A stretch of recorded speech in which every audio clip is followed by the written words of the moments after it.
Muito bem, meus amados, nós vamos ler nesse instante a palavra de Deus, Mateus capítulo 24, do verso 1 ao verso 14. Mateus capítulo 24, do verso 1 ao 14, que nos diz assim a palavra do Senhor. E quando Jesus ia saindo do templo, aproximaram-se dele os seus discípulos para lhe mostrarem a estrutura do templo. Jesus, porém, lhes disse: Não vedes tudo isso? Em verdade vos digo que não ficará aqui pedra sobre pedra que não seja derribada. E estando assentado no monte das oliveiras, chegaram-se a ele os seus discípulos, em particular, dizendo: Dize-nos, quando serão essas coisas e que sinal haverá da tua vinda e do fim do mundo? E Jesus, respondendo, disse-lhes: Acautelai-vos, que ninguém vos engane, porque muitos virão em meu nome, dizendo: Eu sou o Cristo, e enganarão a muitos. E ouvirei de guerras e de rumores de guerras. Olhai, não vos assusteis, porque é mister que isso tudo aconteça, mas ainda não é o fim. Porquanto se levantará nação contra nação, e reino contra reino, e haverá fomes e pestes e terremotos em vários lugares. Mas todas essas coisas são o princípio das dores. Então vos hão de entregar para serdes atormentados e matar-vos-ão, e sereis odiados de todas as gentes por causa do meu nome. Nesse tempo, muitos serão escandalizados e trair-se-ão uns aos outros, e uns aos outros se aborrecerão. E surgirão muitos falsos profetas e enganarão a muitos. E por se multiplicar a iniquidade, o amor de muitos se esfriará. Mas aquele que perseverar até o fim será salvo. E este evangelho do reino será pregado em todo o mundo, em testemunho a todas as gentes, e então virá o fim. Que o Senhor Jesus nos abençoe. Eu vou pedir à irmã Alda para orar nesse instante. Senhor, mais uma vez, ó Pai, estamos diante de Ti, Senhor, para Te agradecer por tudo que já foi feito aqui, Pai. Abençoa, Pai, o mensageiro desta noite, que ele possa falar do coração do Senhor e vir para o coração dele e transmitir ao nosso, que nós possamos sair daqui cheio do Teu Espírito Santo, Pai. Abençoa, Senhor, este culto. Aceita o Teu trono de graça, Pai, os nossos louvores, Senhor. Mais uma vez nós pedimos que o perdoe as nossas faltas, perdoe os nossos pecados. Nós oramos e agradecemos em nome de Jesus. Amém. Amém. Queridos irmãos, estamos diante de um texto da Palavra de Deus, um sermão profético proferido pelo próprio Senhor Jesus, nos falando de coisas que iriam ocorrer nos finais dos tempos. E o texto é muito claro, ele está aqui se referindo exatamente à volta de Jesus. E nós estamos vivendo tempos difíceis, mas é muito comum que em tempos de aflições, momentos como o que nós estamos vivendo agora, alguém possa até chegar ao ponto de querer dizer que esse momento exato significa a volta de Cristo. Mas nós, quando observamos a história, nós vamos perceber que desde o momento quando o Senhor Jesus proferiu esse sermão, as coisas já estavam acontecendo. Jesus estava falando de coisas que ao longo de toda a história iria acontecer. Desde o momento da sua partida, da sua volta para o céu, até mesmo o momento em que ele iria voltar. Então, todas essas situações iriam ocorrer. Então, é importante que nós, como Igreja do Senhor, estejamos sempre preparadas, não preso a uma questão para dizer: olha, o que está acontecendo agora, eu preciso me preparar, porque Jesus está voltando. Não! A vida do cristão, ela precisa ser em vigilância total. A palavra de Deus, ela nos orienta que nós precisamos vigiar e orar sem cessar, né? Orar e vigiar sem cessar. Então, nós, como servos de Deus, não podemos ficar presos a algo que esteja acontecendo apenas. Mas tudo o que acontece deve sim nos alertar, nos chamar a atenção, Isso para nos mostrar que está se cumprindo o que o Senhor Jesus mesmo profetizou. É a palavra de Deus se cumprindo. Então, queridos, nesse momento, nós observamos que o texto nos declara que o Senhor Jesus estava no templo. E ele sai do templo, após algum tempo dele estar ali com os discípulos, ensinando aquelas pessoas que ali estavam. Ele já havia estado ali alguns dias ensinando, e ele agora sai do templo, e os discípulos chamam a atenção dele para a estrutura do templo, para a beleza, aquele templo que levou 40 anos para ser construído. E agora, quando os discípulos chamam a atenção dele, ele se volta para os discípulos e declara: não vedes tudo isso? Em verdade vos digo que não ficará aqui pedra sobre pedra que não seja derribada. E isso aconteceu. No ano 70, o templo e Jerusalém foi destruída pelo general Tito Vespasiano, né? Então, é a palavra de Deus se cumprindo. O Senhor Jesus havia profetizado que isso iria acontecer. Mas a história, ela vem nos dando o sinal de que esse momento da volta de Cristo está chegando, está se aproximando. Eu, de vez em quando, eu falo para os irmãos de uma frase que nós sempre ouvíamos na Rádio Relógio, que dizia que a cada minuto que passa é um milagre que não se repete, não volta mais. Passou, e esse tempo não volta mais. Então nós estamos passando por um momento que sabemos que isso também vai passar, mas quando esse tempo passa, o que nós precisamos ficar alertas é que Jesus está mais próximo. A sua volta, cada dia que passa, está mais próxima. E isso, a igreja não pode perder essa visão. A igreja, ela precisa estar alerta, ela precisa estar vigiando o tempo todo, porque o Senhor Jesus mesmo falou para a sua igreja. Falou ali para os discípulos, quando estavam ali reunidos em Jerusalém, e que naquele momento ele começa a subir aos céus, e os discípulos estavam ali olhando para o alto, e aparecem ali 2 anjos, e diz para aquelas pessoas: por que vocês estão olhando para o alto? Esse mesmo Jesus que está subindo, ele vai voltar. E aí a igreja começou a viver uma expectativa pela volta do Senhor Jesus, tanto que nós observamos no livro de Atos que a igreja, ela começou a viver uma comunhão tão íntima com os irmãos, um com o outro, que eles então vendiam suas propriedades e estavam juntos no partir do pão, nas orações, estavam sempre juntos. Por que disso? Vendiam suas propriedades, repartiam com aqueles que tinham necessidade. Por que disso?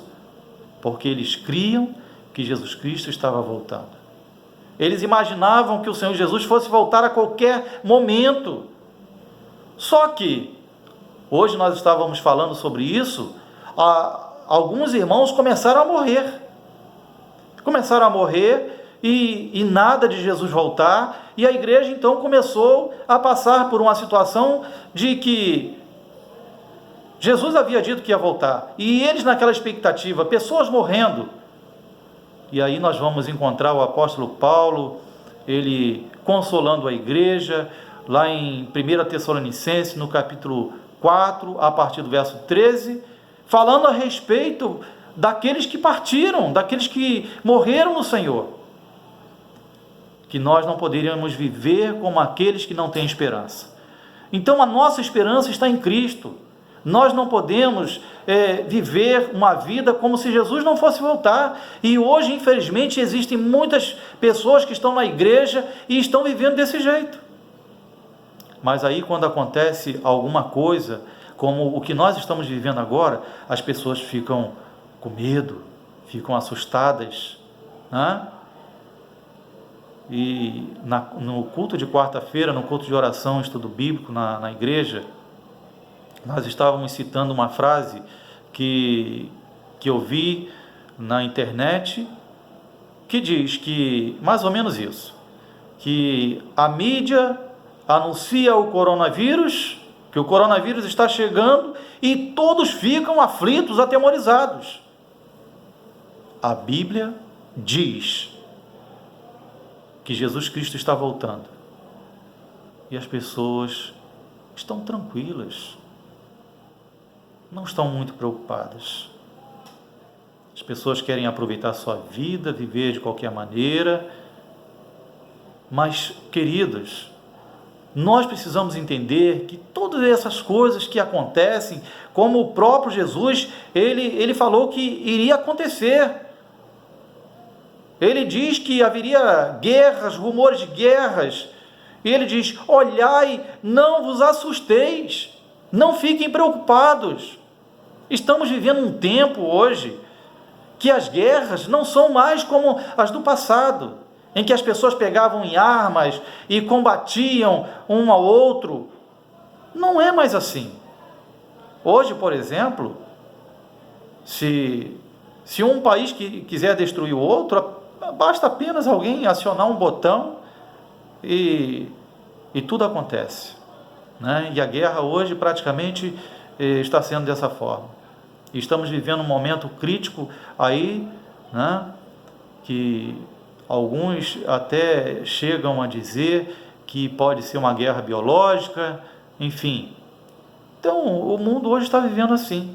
Mas o Senhor Jesus, queridos, Ele nos dá uma palavra de consolo, Ele declarou isso para os seus discípulos, e nós hoje, a sua igreja, que somos discípulos do Senhor, Ele nos declara: não vos assusteis, porque é necessário que tudo isso aconteça. É necessário, irmãos. Por que é necessário? Para que, quando as pessoas, diante de todas essas situações que estão ocorrendo, elas possam se lembrar do que a palavra de Deus declara e elas possam se voltar para o Senhor. Então, esse é o momento em que o juízo de Deus está vindo sobre a terra, é a ira de Deus. Assim como aconteceu lá no Egito, em que a ira de Deus veio sobre Faraó e toda aquela nação, porque estavam ali impedindo o povo de Deus de sair do Egito. Hoje, a ira de Deus está vindo sobre as pessoas que permanecem resistentes ao Senhor. A ira de Deus, a palavra de Deus diz que a ira de Deus, ela permanece sobre os filhos da desobediência. Então, tudo isso que está acontecendo é para que as pessoas possam se despertar e se voltar para Deus. A palavra de Deus nos declara, o apóstolo Pedro vai nos dizer lá no capítulo, em 2 Pedro 3, que Deus não quer que ninguém se perca, mas que todos venham ao arrependimento. Então, meus amados, tudo isso que nós estamos atravessando vai passar. Tudo vai passar. Provavelmente, alguns serão ceifados. Mas a palavra de Deus, queridos, ela nos declara que Deus não sente prazer na morte do ímpio. Mas a palavra de Deus também nos declara que Deus sente prazer na morte dos seus santos. Sabe por quê? Porque aqueles que partem dessa vida, aqueles que já entregaram sua vida ao Senhor Jesus, a morte não é o fim. A morte, ela é apenas uma porta que se abre diante de nós para atravessarmos, para então começarmos a viver uma vida eterna, uma vida que não vai ter mais fim. Mas agora esta vida nós iremos viver junto com o Senhor. E lá não iremos mais estar sujeitos a todas essas situações que nós estamos enfrentando agora. Quantas pessoas, irmãos, que nesse momento estão aflitos, estão aterrorizados, estão com medo, estão chorando. Alguns já estão chorando por conta do sofrimento por ter perdido um ente querido, por alguém que nesse momento está deixando a terra, está deixando essa vida por conta desse vírus. Quantas famílias que nesse momento estão chorando? Imagine os irmãos. Mas nós que somos servos do Senhor, nós precisamos permanecer com a nossa fé firmada em Jesus, sabendo que Ele está voltando. Ele vai voltar. A palavra de Deus, o Senhor Jesus, há mais de 2000 anos atrás, ele declara: portanto se levantará nação contra nação, reino contra reino, e haverá fomes, pestes e terremotos em vários lugares. Então isso são coisas que estão acontecendo ao longo de toda a história. Jesus profetizou isso, e isso está ocorrendo. Não está acontecendo só agora. Basta a gente estudar um pouco da história, e a gente vai ver quantas pragas o mundo já sofreu. E agora nós estamos vivendo mais uma. Mas quero mais uma vez aqui enfatizar que mais uma, para que as pessoas se voltem para Deus. Se voltem para Deus. Tudo isso está acontecendo como sendo o juízo de Deus. E o Espírito Santo trabalhando na nossa vida, na vida do homem, é que vai fazer com que aqueles que ouvem a palavra e se rendem aos pés do Senhor Jesus, João 14 vai nos declarar isso, que o Espírito Santo convence o homem do pecado, da justiça e do juízo. Então, meus amados, é o momento do juízo de Deus, é a ira de Deus, por conta dos filhos, por conta daqueles que ainda permanecem com um coração duro, coração fechado para o Senhor.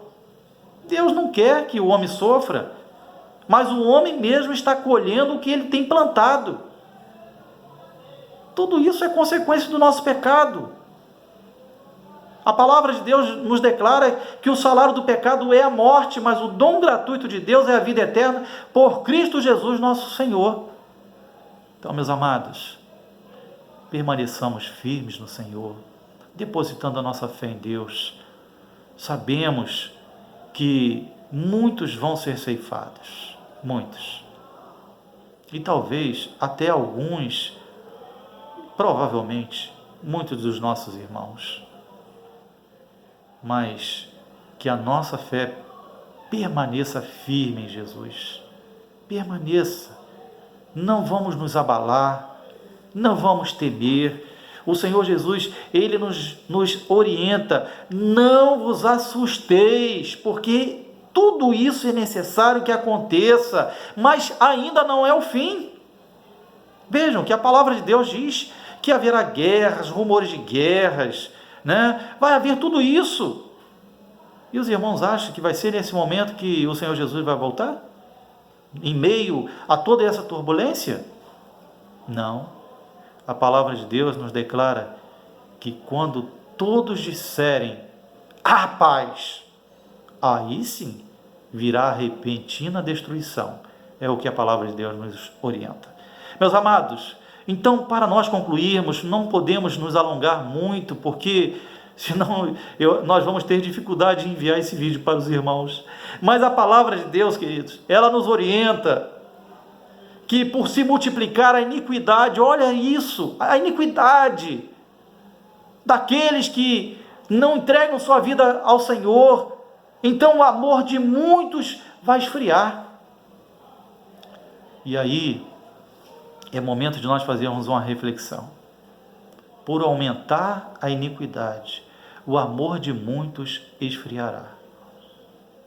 E aí a gente pensa, será se essa iniquidade que vai aumentar, o Senhor Jesus está falando em relação àqueles que estão fora da igreja? Tão somente? Ou o Senhor também não está se referindo a algumas pessoas que estão dentro da igreja, algumas pessoas que estão na igreja, e que imaginam que pelo fato de terem seus nomes lá no rol de membros da igreja, elas estão salvas? Meus irmãos, a Bíblia, ela nos declara que muitas pessoas vão ter um momento de uma decepção tão grande, mas tão grande. Sabe por quê? Porque existem muitas pessoas que estão na igreja, achando que estão salvas, mas estão perdidas. Por isso, os irmãos devem lembrar-se bem desse questionamento que eu fiz aos irmãos, né? Algo que eu também já ouvi sobre isso. Existe algo pior do que ir para o inferno? E diante dessa pergunta, assim de imediato a gente já começa logo a dizer: não, não tem nada pior do que ir para o inferno. Não tem nada pior. O inferno é um lugar de sofrimento eterno, é um lugar de ranger de dentes, é onde o fogo não se apaga, é um lugar de sofrimento. Sim, é verdade. Mas existe algo pior do que ir para o inferno. Sabe o que é?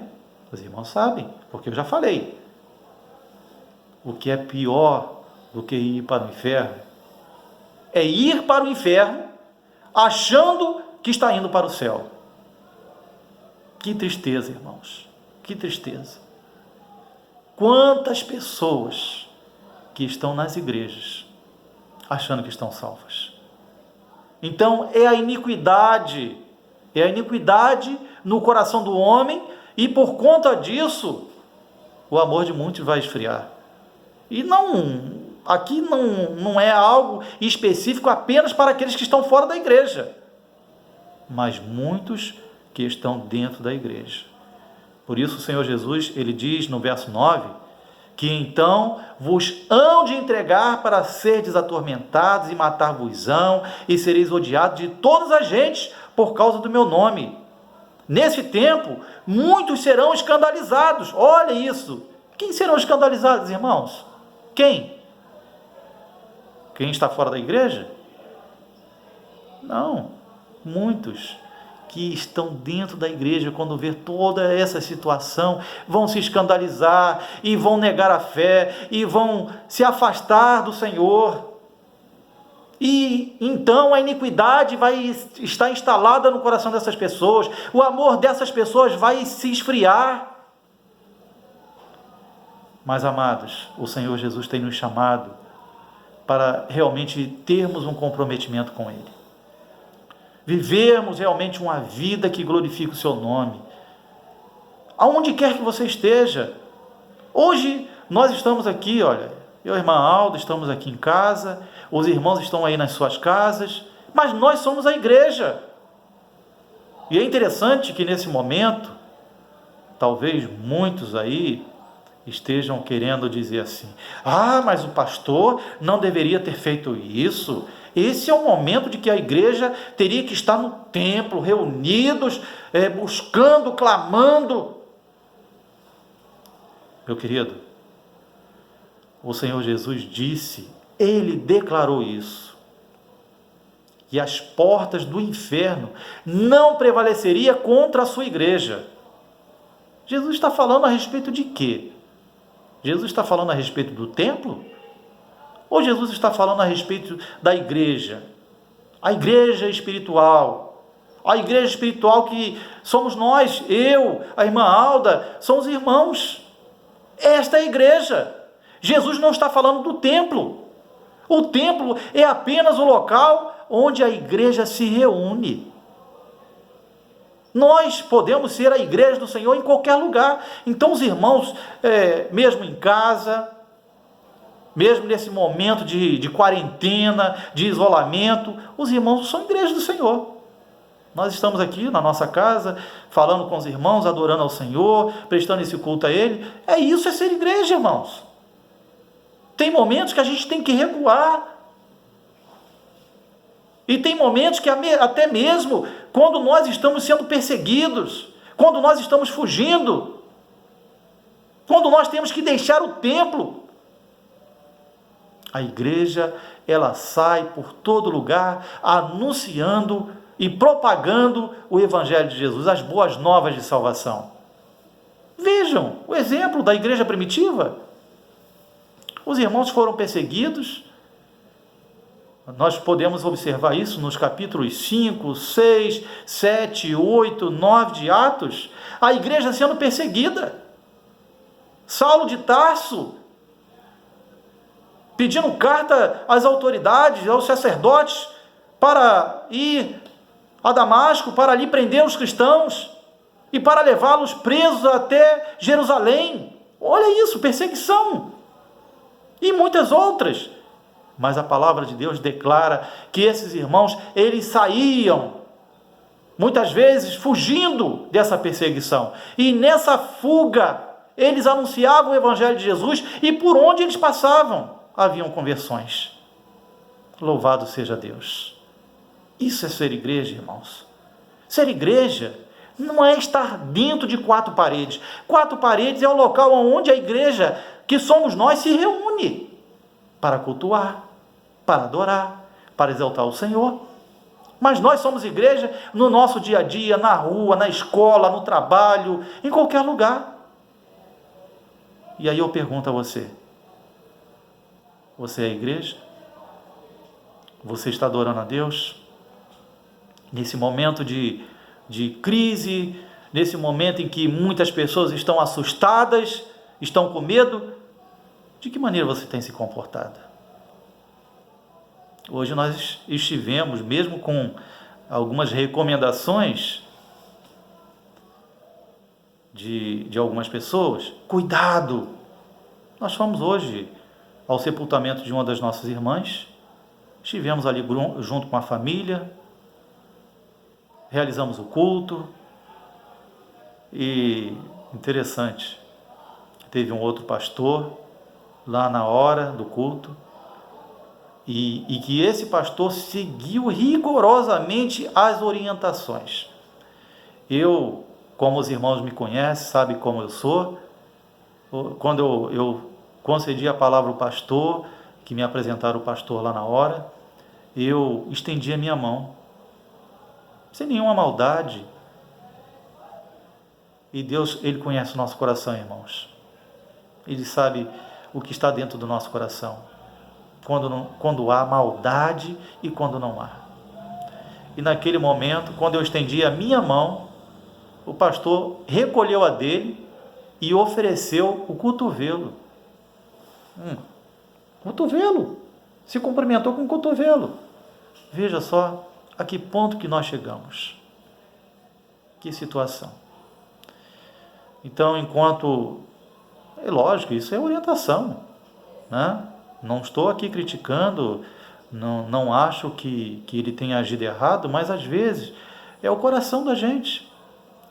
Às vezes a gente vai cauterizando, sabe? E a gente vai se moldando a algumas situações de tal maneira que a gente impede a ação de Deus na nossa vida. Estive lá, inicialmente saudei os irmãos à distância, mas eu senti que estava faltando algo. E os irmãos que estavam lá sabem muito bem disso. A gente começou a se cumprimentar, a apertar as mãos, dei abraço em alguns. Irmãos, minha vida está nas mãos de Deus. A minha maior preocupação hoje é assim, não é nem tanto por mim, é mais pela minha família. A gente às vezes se resguarda, procura adotar algumas atitudes por conta da família, mas a nossa vida pertence ao Senhor. Estamos nas mãos de Deus. Meus amados, como é bom a gente servir ao Senhor. Como é bom a gente, sabe, a gente não ficar com coisas, com medo. Nós simplesmente adotamos essa recomendação, não foi nenhuma ordem, não foi nenhuma determinação, foi recomendação da Convenção Batista Brasileira, da Convenção Batista Fluminense. Nós achamos por bem de não agregarmos no templo para evitarmos um problema maior. Já imaginou? Se de repente alguém ali, né, está com o vírus e de repente passa para outro, e aí daqui a pouco, né, há o problema aí gerado. O problema ainda maior para a igreja. Então, queridos, é momento de responsabilidade, momento de amor, de respeito à vida. Deus tem colocado isso no nosso coração. Mas nós não estamos impedidos de abrir o templo, tanto que eu pedi ao irmão Cláudio, vá até o templo, abra o templo, a porta lateral, acenda as luzes, o irmão faça um período de louvor, de adoração a Deus, leitura da palavra, sabe? Porque vá que de repente passa alguém ali em frente ao templo que esteja necessitando, que esteja precisando. E se o templo estiver fechado, realmente não seria bom, né? Mas enfim, queridos, a nossa orientação tem sido assim, e imagino que não só a minha, mas de muitos outros pastores, tanto que nós estamos vendo aí grandes igrejas agindo exatamente dessa forma, seguindo as orientações, né, de toda a nossa liderança, da Convenção Batista Brasileira, da Convenção Batista Fluminense, aqui no Rio de Janeiro, da Convenção Batista Carioca, todo mundo seguindo essa linha. Então, se nós estamos errados por ter adotado essa atitude,